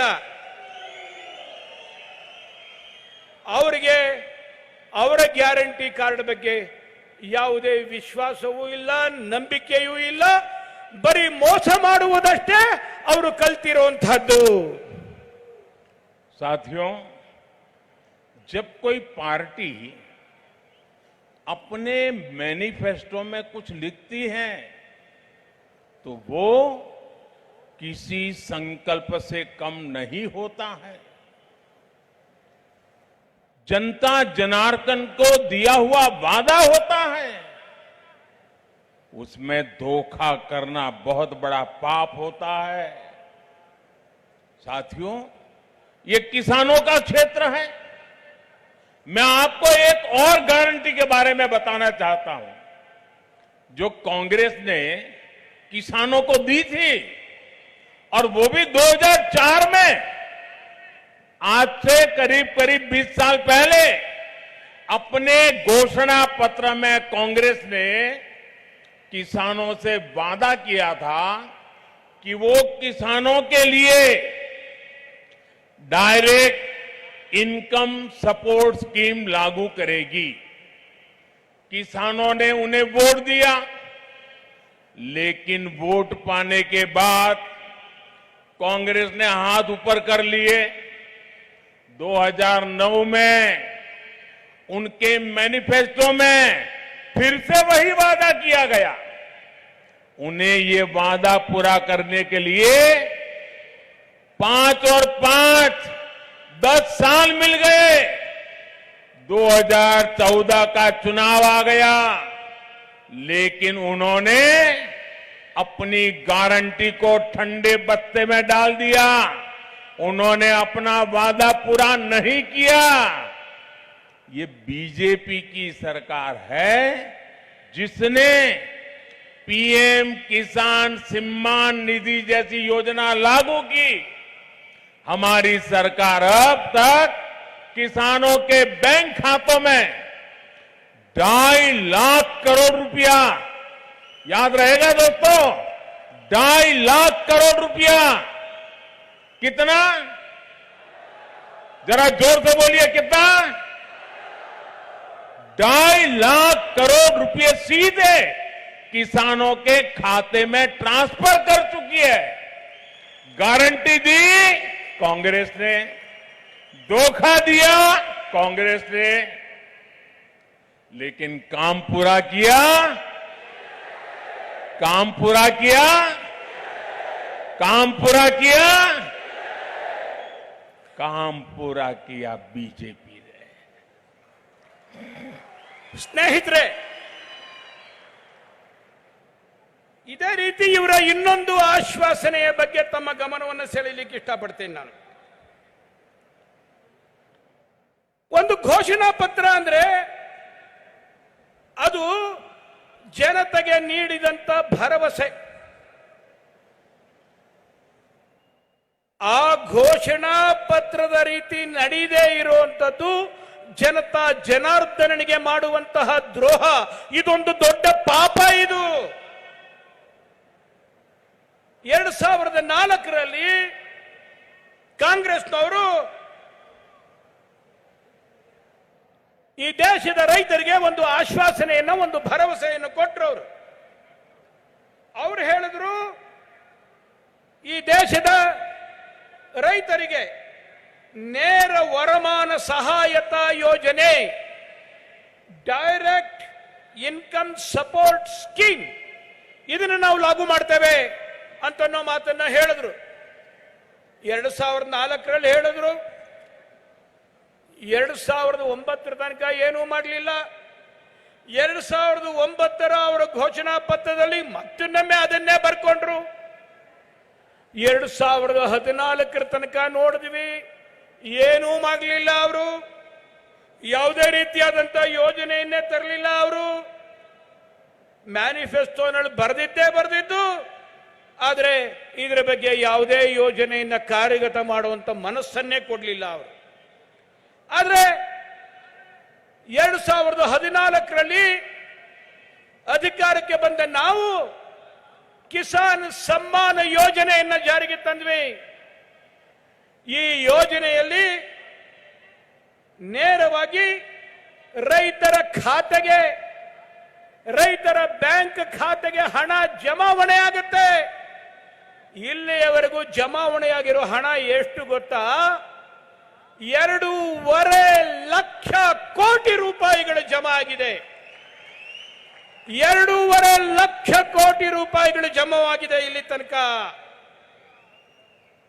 2004ರಲ್ಲಿ ಗ್ಯಾರಂಟಿ ಕೊಟ್ಟಿದ್ದು ಅವರು, 2009ರಲ್ಲಿ ಮತ್ತೊಮ್ಮೆ ಗ್ಯಾರಂಟಿ ಕೊಟ್ಟಿದ್ದು ಕಾಂಗ್ರೆಸ್ನವರು. ಆದರೆ ಇದನ್ನ ಲಾಗು ಮಾಡಿದ್ದು ಇದು ನಮ್ಮ ಸರ್ಕಾರ, ಭಾರತೀಯ ಜನತಾ ಪಾರ್ಟಿ ಸರ್ಕಾರ. ಜನರಿಗೆ ಆಶ್ವಾಸನೆ, ಮೋಸ ಇದು ಕಾಂಗ್ರೆಸ್. ಜನರಿಗೆ ಭರವಸೆ, ಅದನ್ನು ಸಾಕಾರ ಮಾಡುವುದು ಇದು ಬಿಜೆಪಿ. भाइयों और बहनों, कांग्रेस सरकार ने कभी भी किसानों की परवाह नहीं की, लेकिन बीजेपी सरकार बीज से बाजार तक किसानों के लिए काम कर रही है. केंद्र सरकार पीएम किसान सम्मान निधि के जो पैसे भेजती है, उसमें यहां की बीजेपी सरकार 4,000 रुपये और जोड़ देती है. इससे कर्नाटका के लाखों किसान परिवारों के बैंक अकाउंट में 18,000 करोड़ रुपए पहुंचे हैं. इसके साथ साथ कोल्ड स्टोरेज, फूड पार्क और मेगा टेक्सटाइल पार्क का जो विस्तार हो रहा है, वो भी कर्नाटका के किसानों की बहुत मदद करने वाला है. ಕಾಂಗ್ರೆಸ್ನವರು ಯಾವತ್ತೂ ರೈತರ ಬಗ್ಗೆ, ಕೃಷಿಕರ ಬಗ್ಗೆ ಯೋಚನೆಯನ್ನೇ ಮಾಡದೇ ಇರುವಂತಹ ಜನ ಅವರು. ಆದರೆ ಭಾರತೀಯ ಜನತಾ ಪಾರ್ಟಿ ಆ ರೀತಿ ಅಲ್ಲ. ನಾವು ಬೀಜದಿಂದ ಬಾಜಾರಿನವರೆಗೆ, ಅಂದ್ರೆ ಬಿತ್ತನೆ ಬೀಜದಿಂದ ಹಿಡಿದು ವ್ಯಾಪಾರ ಮಾಡುವಂಥ ಆ ಒಂದು ಸಂತೆಯವರೆಗೆ, ವ್ಯಾಪಾರ ಕೇಂದ್ರದವರೆಗೆ ನಾವು ಯೋಚನೆಯನ್ನು ಮಾಡ್ತೇವೆ. ಕೇಂದ್ರ ಸರ್ಕಾರದ ಪಿಎಂ ಕಿಸಾನ್ ಸಮ್ಮಾನ ಯೋಜನೆಯ ಹಣ ಏನು ಬರುತ್ತೆ, ಅದರ ಜೊತೆಗೆ ಭಾರತೀಯ ಜನತಾ ಪಾರ್ಟಿಯ ರಾಜ್ಯ ಸರ್ಕಾರವೂ ಸಹ 4,000 ರೂಪಾಯಿಗಳನ್ನು ಜೋಡಿಸಿ ಕೊಡ್ತಾ ಇದೆ. ಇದರಿಂದ ಇವತ್ತು 18,000 ಕೋಟಿ ರೂಪಾಯಿಗಳು ನಮ್ಮ ರೈತರ ಖಾತೆಗಳಿಗೆ ಜಮಾ ಆಗಿದೆ. ಇದರಿಂದಾಗಿ ಇದರ ಜೊತೆಗೆ ರೈತರಿಗೆ ಅನುಕೂಲವಾಗುವಂತಹ ಕೋಲ್ಡ್ ಸ್ಟೋರೇಜ್ ಎಲ್ಲ ಕಡೆಗೂ ಸಹ, ಮತ್ತು ಫುಡ್ ಪಾರ್ಕ್, ಅದರ ಜೊತೆಗೆ ದೊಡ್ಡ ದೊಡ್ಡ ಟೆಕ್ಸ್ಟೈಲ್ ಇಂಡಸ್ಟ್ರಿಗಳು, ಬಟ್ಟೆಯ ಕಾರ್ಖಾನೆಗಳನ್ನ ನಾವು ಪ್ರಾರಂಭ ಮಾಡ್ತಾ ಇದ್ದೇವೆ ಎಲ್ಲ ಕಡೆಗೂ. ಆದ್ರಿಂದ ಈ ರಾಜ್ಯದ, ಈ ದೇಶದ ರೈತರಿಗೆ ಬಹಳ ದೊಡ್ಡದಾದಂಥ ಒಂದು ಉಪಯೋಗ ಆಗೋದನ್ನ ನಾವು ಕಾಣ್ತಾ ಇದ್ದೇವೆ. भाइयों और बहनों, कांग्रेस और उसके शाही परिवार से देश का विश्वास क्यों टूटा है, इसका भी एक कारण है. कांग्रेस की पहचान हमेशा से 85% कमीशन खाने की रही है. कांग्रेस के शासन में उसके सबसे बड़े नेता, कांग्रेस के उस समय के प्रधानमंत्री गर्व से कहते थे कि वो दिल्ली से 1 रुपया भेजते हैं और जमीन पर 15 पैसा पहुंचता है. गरीब के हक का 85 पैसा कांग्रेस का पंजा छीन लेता था। ये बीजेपी का आरोप नहीं है, बल्कि ये कांग्रेस ने जिन्हें प्रधानमंत्री बनाया उनका सार्वजनिक कबूलनामा है। 85% कमीशन खाने वाली कांग्रेस कभी कर्नाटका का विकास नहीं कर सकती। ಬಂಧುಗಳೇ, ಕಾಂಗ್ರೆಸ್ನವರು ಕಾಂಗ್ರೆಸ್ನ ರಾಜ್ಯ ಪರಿವಾರ ಅಂದ್ರೆ ಗೊತ್ತು ನಿಮಗೆ. ರಾಜ್ಯ ಪರಿವಾರ ಅಂದ್ರೆ ಯಾವುದು? ಇವರು ಜನರ ವಿಶ್ವಾಸವನ್ನ ಯಾವತ್ತೂ ಭಂಗ ಮಾಡ್ತಾ ಬಂದಿದ್ದಾರೆ. ಅವರು ರೈತರಿಗೆ ದೊರೆಯಬೇಕಾದಂತ ಹಣ 85% ಹಣವನ್ನ, 85% ಹಣವನ್ನ ತಾವೇ ನುಂಗಿ ನೀರು ಕುಡಿದಿದ್ದಾರೆ. ಇದನ್ನ ನಾವು ನೀವ್ಯಾರು ಹೇಳಬೇಕಾಗಿಲ್ಲ. ಇದನ್ನ ಕಾಂಗ್ರೆಸ್ನವರೇ ಯಾರನ್ನ ಪ್ರಧಾನಮಂತ್ರಿ ಮಾಡಿದ್ರು ಆ ವ್ಯಕ್ತಿಯೇ ಹೇಳಿರುವಂತ ಮಾತಿದು. ನಾನು ಕೇಂದ್ರದಿಂದ ಪ್ರಧಾನಮಂತ್ರಿಯಾಗಿ 1 ರೂಪಾಯಿಯನ್ನ ಗ್ರಾಮಾಂತರ ಪ್ರದೇಶದ ರೈತರಿಗೆ ಕಳಿಸಿದ್ರೆ ರೈತರಿಗೆ ತಲುಪೋದು 15 ಪೈಸೆ ಮಾತ್ರವೇ. ಇನ್ನು 85 ಪೈಸೆ ಈ ಕಪಿಮುಷ್ಟಿಗಳು ಇವು ತಿಂದು ಹಾಕ್ಬಿಡ್ತವೆ, ನುಂಗಿ ನೀರು ಕುಡಿತವೆ ಅನ್ನೋ ಮಾತನ್ನ ಹೇಳಿದ್ರು ಅವರು. ಅಂದ್ರೆ 85% ಕಮಿಷನ್ ತಿನ್ನುವಂತ ಪಕ್ಷ ಸರ್ಕಾರ ಯಾವ್ದಾರ ಇದ್ರೆ ಅದು ಕಾಂಗ್ರೆಸ್ ಸರ್ಕಾರ. ಅದು ಅಂತ ಕಾಂಗ್ರೆಸ್ ಸರ್ಕಾರ ಇದು ಕರ್ನಾಟಕದ ಅಭಿವೃದ್ಧಿಯನ್ನ ಯಾವತ್ತೂ ಮಾಡಲಿಕ್ಕೆ ಸಾಧ್ಯ ಇಲ್ಲ.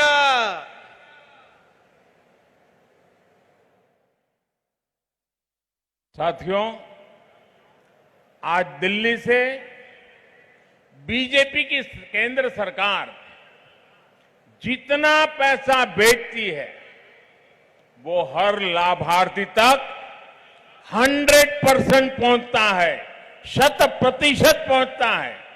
पिछले 9 वर्षों में हमने डिजिटल इंडिया की ताकत से अलग अलग योजनाओं के 29 लाख करोड़ रुपए 29 लाख करोड़ रुपए गरीबों के बैंक खातों में सीधे भेजे हैं।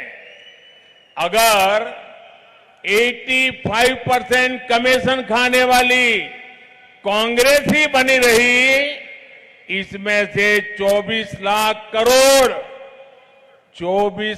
करोड़ रुपये कभी गरीब तक नहीं पहुंच पाते। वो आप सोचिए, हमारी सरकार तो 9 साल पहले आई है, उससे पहले कितने लाखों करोड़ रुपए कांग्रेस नेताओं ने अपनी तिजोरी में भरे हैं। ಬಂಧುಗಳೇ, ಡಿಜಿಟಲ್ ಇಂಡಿಯಾ ಮೂಲಕವಾಗಿ ನಾವು ಕೇಂದ್ರದಿಂದ ಕಳಿಸುವಂತ ಹಣ, ಪ್ರತಿ ಪೈಸೆ ಹಣ ಯಾರಿಗೆ ಸೇರಬೇಕೋ ಅವರ ಬ್ಯಾಂಕ್ ಖಾತೆಗೆ ಜಮಾ ಆಗೋದನ್ನ ನಾವು ನೋಡ್ತಾ ಇದ್ದೇವೆ. ಕಳೆದ 9 ವರ್ಷಗಳಲ್ಲಿ ಬೇರೆ ಬೇರೆ ಯೋಜನೆಗಳ ಮೂಲಕವಾಗಿ ಈ ದೇಶದ ಬಡ ಜನತೆಗೆ ಅವರ ಅಕೌಂಟ್ಗಳಿಗೆ ನಾವು ಕಳಿಸಿರುವಂತ ಹಣ ಎಷ್ಟು ಗೊತ್ತಾ? 29 ಲಕ್ಷ ಕೋಟಿ ರೂಪಾಯಿಗಳನ್ನ ಕಳಿಸಿದ್ದೇವೆ. ಒಂದೇ ಒಂದು ನಯಾ ಪೈಸೆ ಅಲ್ಲಿ ಇಲ್ಲಿ ಹೋಗಿಲ್ಲ. ಇದು ಅಂದ್ರೆ ಹಿಂದಿನ ಸರ್ಕಾರ ಆಗಿದ್ದಿದ್ರೆ, ಕಾಂಗ್ರೆಸ್ ಸರ್ಕಾರ ಏನಾರ ಆಗಿದ್ರೆ 15% ಮಾತ್ರನೇ ತಲುಪ್ತಾ ಇದ್ದಿದ್ದು. 29 ಲಕ್ಷ ಕೋಟಿನಲ್ಲಿ 24 ಲಕ್ಷ ಕೋಟಿ ಲೂಟಿ ಆಗ್ತಾ ಇದ್ದಿದ್ದನ್ನ ನಾವು ಕಾಣಬಹುದಾಗಿದೆ. ಅಂದ್ರೆ ಯೋಚನೆ ಮಾಡಬೇಕು ನಾವು. ಈ 9 ವರ್ಷಗಳಲ್ಲಿ ನಾವು ಇಷ್ಟೆಲ್ಲ ಸಾಧನೆ ಮಾಡಿರ್ಬೇಕಾದ್ರೆ ಈ ಹಿಂದೆ ಅನೇಕಾರು ದಶಕಗಳ ಕಾಲ ಕೇಂದ್ರ ಸರ್ಕಾರದ ಯೋಜನೆಗಳಲ್ಲಿ ಕಾಂಗ್ರೆಸ್ನವರು ಎಷ್ಟು ಹಣವನ್ನ ಲೂಟಿ ಮಾಡಿದ್ದಾರೆ ಅನ್ನುವಂಥದ್ರ ಒಂದು ಪರಿವೆ ನಮಗಿರಬೇಕು, ಒಂದು ಯೋಚನೆಯನ್ನು ನಾವು ಮಾಡಬೇಕಾಗಿದೆ. साथियों, कांग्रेस ने गरीब, एससी, एसटी, ओबीसी के साथ, महिलाओं के साथ हमेशा अन्याय किया है। लेकिन आज मैं कर्नाटका की जनता का आभार व्यक्त करूंगा कि उसके एक वोट ने सारी स्थितियां बदलनी शुरू कर दी। आपने अपने एक वोट से वंचितों के खिलाफ अन्याय को दूर किया। आपके एक वोट से पहली बार लाखों एससी, एसटी, ओबीसी परिवारों को पक्का घर मिला। आपके एक वोट से पहली बार 10 करोड़ से ज्यादा लोगों को टॉयलेट की सुविधा मिली। आपके एक वोट से पहली बार 9 करोड़ से अधिक महिलाओं को मुफ्त गैस कनेक्शन मिला। आपके एक वोट से पहली बार 2.5 करोड़ लोगों को बिजली कनेक्शन मिला। आपके एक वोट से कोरोना के संकट काल में 80 करोड़ लोगों को मुफ्त राशन सुनिश्चित कराया। बीजेपी तुष्टीकरण के बजाय सतुष्टीकरण पर फोकस करती है। बीजेपी सरकार के लाभार्थियों का प्रचंड विश्वास शाही परिवार के हर झूठी गारंटी पर भारी पड़ने वाला है। ಬಂಧುಗಳೇ, ಕಾಂಗ್ರೆಸ್ನ ಸರ್ಕಾರದಲ್ಲಿ ಅತ್ಯಂತ ಹೆಚ್ಚು ವಂಚನೆಗೆ ಒಳಗಾದವರು ಅಂದ್ರೆ ಎಸ್ಸಿ, ಎಸ್ಟಿ, ಓಬಿಸಿ ಮತ್ತು ಮಹಿಳಾ ವರ್ಗದವರು. ಈ ವರ್ಗದವರ ಬಹಳ ದೊಡ್ಡ ಶೋಷಣೆಯನ್ನೇ ನಡೆದ ಇವರು ಮಾಡಿದ್ದಾರೆ. ನಮ್ಮ ಸರ್ಕಾರ ಬಂದ ನಂತರದಲ್ಲಿ ನಾವು ಕೋಟ್ಯಾಂತರ ಪಕ್ಕಾ ಮನೆಗಳನ್ನ, ಇಟ್ಟಿಗೆಯಿಂದ ಕಟ್ಟಿದಂತ ಪಕ್ಕಾ ಮನೆಗಳನ್ನ ನಾವು ಇಲ್ಲಿಯವರೆಗೂ ಈ ಹಿಂದುಳಿದ ವರ್ಗದವರಿಗೆ ನೀಡಿದ್ದೇವೆ. ಅಷ್ಟೇ ಅಲ್ಲ, ಈ ಹಿಂದುಳಿದ ವರ್ಗಕ್ಕೆ ಸೇರಿದಂತ 10 ಕೋಟಿಗೂ ಹೆಚ್ಚು ಮನೆಗಳಿಗೆ 10 ಕೋಟಿಗೂ ಹೆಚ್ಚು ಮನೆಗಳಿಗೆ ನಾವು ಟಾಯ್ಲೆಟ್ಗಳನ್ನ, ಸಂಡಾಸ್ಗಳನ್ನ ನಾವು ಇಲ್ಲಿಯವರೆಗೂ ನಿರ್ಮಾಣ ಮಾಡಿಕೊಟ್ಟಿದ್ದೇವೆ. ಅಷ್ಟೇ ಅಲ್ಲ, ಇಲ್ಲಿಯವರೆಗೆ 9 ಕೋಟಿ ಜನ ತಾಯಂದಿರಿಗೆ, ಮಹಿಳೆಯರಿಗೆ ನಾವು ಉಚಿತವಾಗಿ ಅಡುಗೆಯ ಅನಿಲವನ್ನ, ಗ್ಯಾಸ್ ಅನ್ನ ನೀಡಿದ್ದೇವೆ. ಅಷ್ಟೇ ಅಲ್ಲ, 2.5 ಕೋಟಿ ನಾವು ಮನೆಗಳಿಗೆ ನೇರವಾಗಿ ಇವತ್ತು ವಿದ್ಯುತ್ ಶಕ್ತಿಯನ್ನು ಸರಬರಾಜು ಮಾಡುವ ವ್ಯವಸ್ಥೆಯನ್ನು ಮಾಡಿದ್ದೇವೆ. ನಿಮ್ಮ ಆ ಒಂದು ಓಟು ಒಂದು ದೊಡ್ಡ ಬದಲಾವಣೆಯನ್ನು ಮಾಡಿದೆ. ಈ ದೇಶದಲ್ಲಿ 80 ಕೋಟಿ ಜನರಿಗೆ ಉಚಿತವಾದಂತ ರೇಷನ್ ಸಿಕ್ಕಿದೆ. ನಮಗೆ ಬಿಜೆಪಿ ಸರ್ಕಾರದವರಿಗೆ ತುಷ್ಟೀಕರಣದಲ್ಲಿ ಯಾರಿಗೋ ಖುಷಿ ಪಡಿಸೋದ್ರಲ್ಲಿ ನಮಗೆ ಸಮಾಧಾನ ಇಲ್ಲ. ನಮಗೆ ಅವರನ್ನು ತೃಪ್ತಿಗೊಳಿಸಬೇಕು, ಸಂತುಷ್ಟಗೊಳಿಸಬೇಕು ಅನ್ನೋದ್ರ ಕಡೆ ನಮ್ಮ ಚಿಂತೆ ಇದೆ. ಕಾಂಗ್ರೆಸ್ಸಿನ ಆ ರಾಜ್ಯ ಪರಿವಾರ ಇದೆಯಲ್ಲ, ಅದು ಬರೀ ಸುಳ್ಳು ಗ್ಯಾರಂಟಿಗಳನ್ನು ಕೊಡುವಂತಹ ಒಂದು ರಾಜ ಪರಿವಾರ ಅದು. भाइयों और बहनों, कांग्रेस भ्रष्टाचार में ही फलती फूलती है। इसलिए वो कभी भ्रष्टाचार के विरुद्ध कार्रवाई कर ही नहीं सकते। कांग्रेस ऐसी कोई योजना बना ही नहीं सकती जिसमें घोटाले ना हो। आज भी कांग्रेस के शाही परिवार, उसके करीबी लोग हजारों करोड़ के घोटाले में जमानत पर बाहर है। आप सोचिए, जो लोग करप्शन के आरोप में स्वयं जमानत पर बाहर है, वो आज कर्नाटक में आप करके उपदेश दे रहे हैं, जिसके शीर्ष नेता ही भ्रष्टाचार के आरोपों में गिरे हो, जिस शाही परिवार के सदस्य जमानत पर बाहर हो, वो कांग्रेस भ्रष्टाचारियों के विरुद्ध कार्रवाई नहीं कर सकती। मैं आपको एक आंकड़ा दूंगा। 2014 से पहले के 9 वर्षों में कांग्रेस सरकार के दौरान भ्रष्टाचारियों के सिर्फ 5,000 करोड़ रुपए की संपत्ति जब्त की गई, जबकि बीते 9 वर्षों में देश को लूटने वालों की 1 लाख करोड़ रुपए से अधिक की संपत्ति बीजेपी सरकार जब्त कर चुकी है।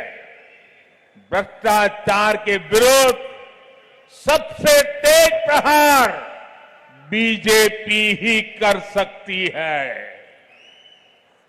ಬಂಧುಗಳೇ, ಕಾಂಗ್ರೆಸ್ನವರು ಯಾವತ್ತೂ ಭ್ರಷ್ಟಾಚಾರದ ವಿರುದ್ಧ ಯಾವುದೇ ಕಾರ್ಯಕ್ರಮವನ್ನಾಗಲಿ ಯೋಜನೆಯನ್ನಾಗಲಿ ಅಥವಾ ಯಾವುದೇ ರೀತಿಯಾದಂತಹ ಕಾರ್ಯವಾಹಿಯನ್ನಾಗಲಿ ಮಾಡಲಿಕ್ಕೆ ಸಾಧ್ಯ ಆಗುವುದಿಲ್ಲ.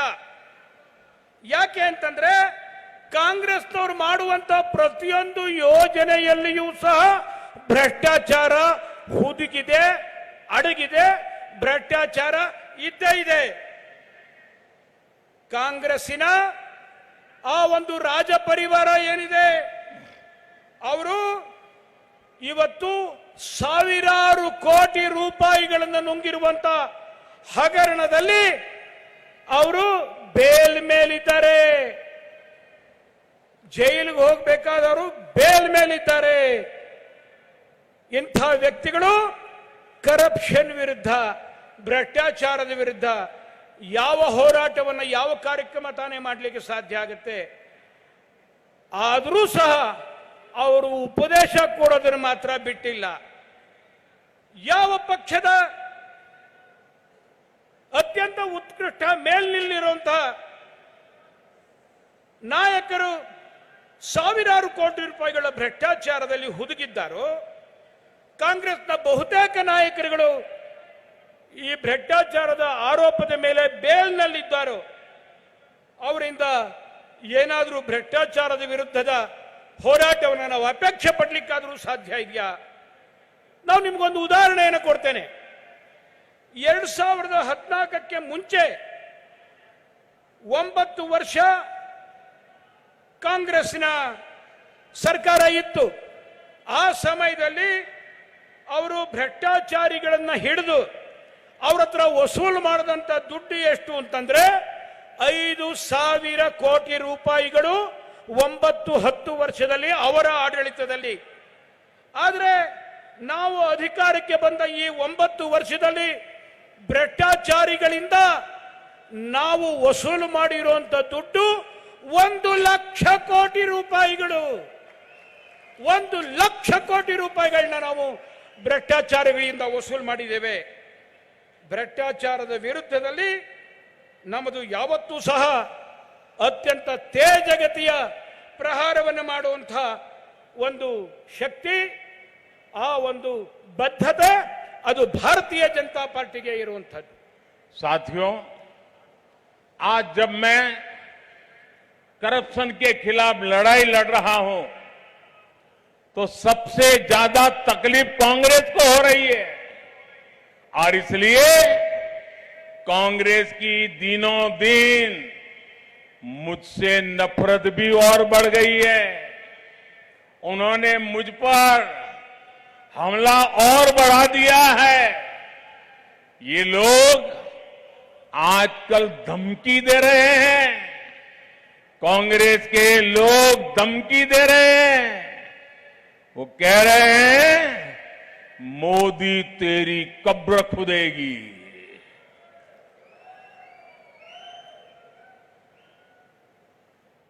अब कर्नाटका का चुनाव में इनका सबसे बड़ा मुद्दा क्या है?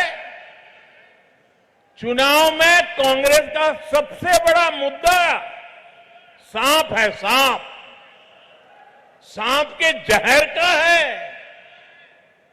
मेरी तुलना ये लोग सांप से कर रहे हैं और जनता से वोट मांग रहे हैं। लेकिन भाइयों बहनों, सांप तो भगवान शंकर के गले की शोभा है। और मेरे लिए देश की जनता ईश्वर का रूप है, शिव का ही स्वरूप है। इसलिए ईश्वर रूपी जनता के गले का सांप होना भी मुझे स्वीकार है। लेकिन मैं जानता हूं, संतों और संस्कारों की धरती कर्नाटका के लोग कांग्रेस के इस गाली गलौज का चोट धरा जवाब वोट के माध्यम से देकर के उनके इन सारे मंसूबों को चूर चूर कर देंगे। ये नाराजगी, ये जनता जनार्दन का गुस्सा कांग्रेस के खिलाफ 10 मई को पोलिंग बूथ पर बढ़ चढ़ करके निकलने वाला है। ಬಂಧುಗಳೇ, ನಾನು ಯಾವ ಭ್ರಷ್ಟಾಚಾರದ ವಿರುದ್ಧದ ಹೋರಾಟವನ್ನು ಮಾಡ್ತಾ ಇದ್ದೇನೆ, ಇದರಿಂದ ಅತ್ಯಂತ ಹೆಚ್ಚು ತೊಂದರೆಗೆ ಒಳಗಾಗಿರೋರು, ನೊಂದಿರೋರು ಯಾರ್ಯಾರ ಇದ್ರೆ ಅದು ಕಾಂಗ್ರೆಸ್ನವರು. ಯಾಕಂದ್ರೆ ಅವರೇ ಹೆಚ್ಚು ಭ್ರಷ್ಟಾಚಾರ ಮಾಡಿರುವಂತದ್ದು.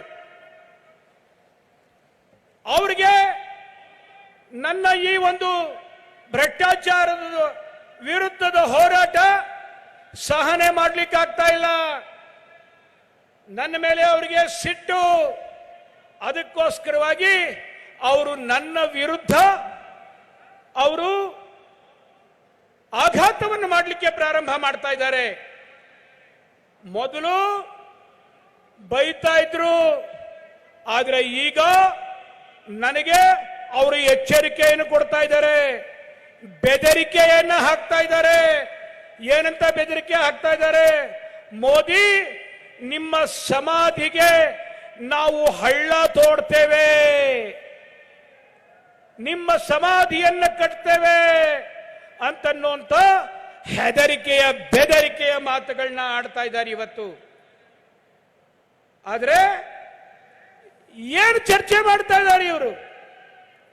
ಕರ್ನಾಟಕ ಈ ಚುನಾವಣೆಯಲ್ಲಿ ಯಾವ ವಿಷಯದ ಬಗ್ಗೆ ಚರ್ಚೆ ಮಾಡಬೇಕಾಗಿತ್ತು ಅವರು? ಆದರೆ ಮಾಡ್ತಾ ಇರುವಂತ ಚರ್ಚೆ ಯಾವುದು?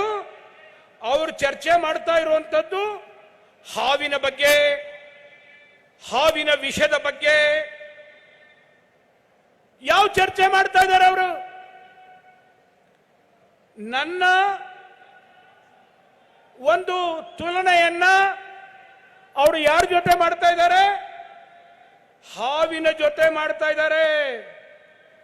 ಆದ್ರೆ ನನಗೇನು ಇದ್ರ ಬಗ್ಗೆ ಬೇಸರವಿಲ್ಲ, ನಾನು ಇದನ್ನ ಸ್ವೀಕಾರ ಮಾಡ್ತೇನೆ. ಯಾಕೆ ಅಂತಂದ್ರೆ ಭಗವಾನ್ ಶಂಕರನ ಆ ಒಂದು ಕೊರಳಿಗೆ ಶೋಭಾಯಮಾನವಾಗಿರುವಂಥದ್ದು ಅದೇ ನಾಗರಾಜ ಸರ್ಪ. ನನಗೆ ಈ ದೇಶದ ಜನತೆಯೇ ಈಶ್ವರ ಸ್ವರೂಪಿ. ಆದ್ರಿಂದ ಈ ದೇಶದ ಜನತೆ ಈಶ್ವರ ಸ್ವರೂಪಿ ಜನರಿಗೆ ನಾನು ಹಾವಾಗಿ ಅವರ ಕೊರಳನ್ನು ಸುತ್ತಕೊಳ್ಳೋದಿಕ್ಕೆ ನನಗೆ ಯಾವ ದುಃಖವೂ ಇಲ್ಲ. ನಾನು ಇದನ್ನ ಸಹರ್ಷ ಸ್ವೀಕಾರ ಮಾಡ್ತೇನೆ. ನಾನು ಇದನ್ನ ಆದರೆ ಈ ರೀತಿಯಾದಂಥ ಮಾತು ಏನಿದೆ ಚುನಾವಣೆ ಸಮಯದಲ್ಲಿ, ಇದನ್ನ ಕರ್ನಾಟಕದ ಜನತೆ ಖಂಡಿತ ಕ್ಷಮಿಸೋದಿಲ್ಲ, ಖಂಡಿತ ಸಹಿಸೋದಿಲ್ಲ ಇಂಥ ಮಾತನ್ನ. ಅದಕ್ಕೆ ಜನರ ಮನಸ್ಸಿನಲ್ಲಿ ಬಹಳ ದೊಡ್ಡ ಆಕ್ರೋಶ ಇದೆ, ಸಿಟ್ಟಿದೆ.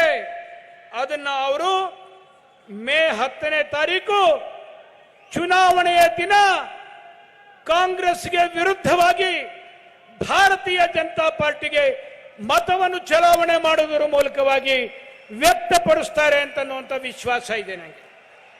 भाइयों और बहनों, आपको याद रखना है ಈ ಬಾರಿಯ ನಿರ್ಧಾರ ಬಹುಮತದ ಬಿಜೆಪಿ ಸರ್ಕಾರ.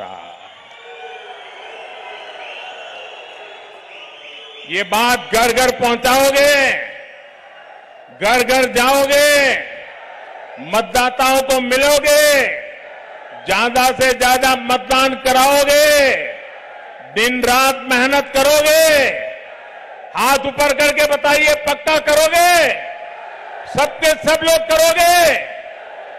अच्छा, एक मेरा काम करोगे क्या? एक मेरा काम करोगे क्या? पर्सनल काम है मेरा, करोगे? हाथ ऊपर करके बताइए करोगे? सब कोई करेंगे, पक्का करेंगे.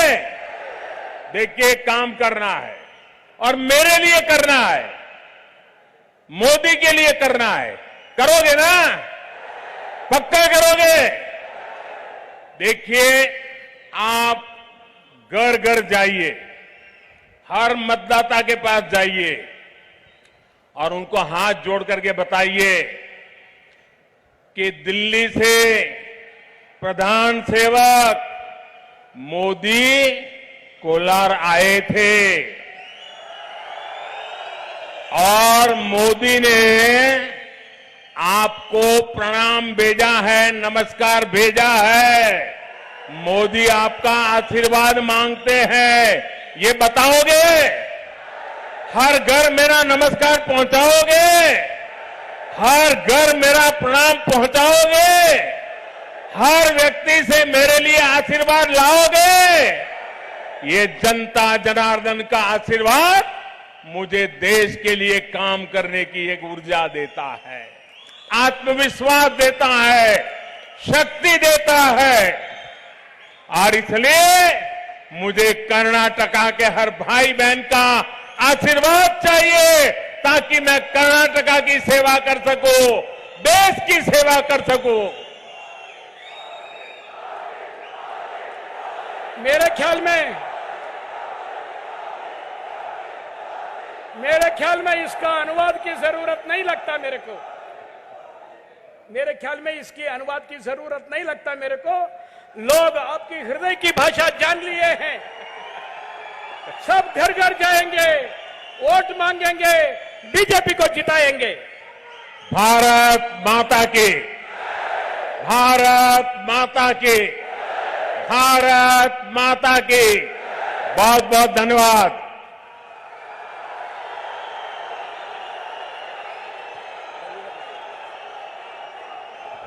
ಡಬಲ್ ಇಂಜಿನ್ ಸರ್ಕಾರದಿಂದ ಕರ್ನಾಟಕಕ್ಕೆ ಆಗಿರ್ತಕ್ಕಂಥ ಉಪಯೋಗಗಳನ್ನ ತಿಳಿಸಿಕೊಟ್ಟೆ. ಕರ್ನಾಟಕವನ್ನು ರಾಷ್ಟ್ರದಲ್ಲೇ ನಂಬರ್ 1 ಸರ್ಕಾರ ಮಾಡಲು ತಮ್ಮೆಲ್ಲರ ಆಶೀರ್ವಾದ ಕೋರಿರ್ತಕ್ಕಂಥ ನಮ್ಮ ನೆಚ್ಚಿನ ಪ್ರಧಾನಮಂತ್ರಿಗಳಾದ ನರೇಂದ್ರ ಮೋದಿಜಿ ಅವರಿಗೆ ನಮ್ಮ ನಿಮ್ಮೆಲ್ಲರ ಪರವಾಗಿ ಧನ್ಯವಾದಗಳು.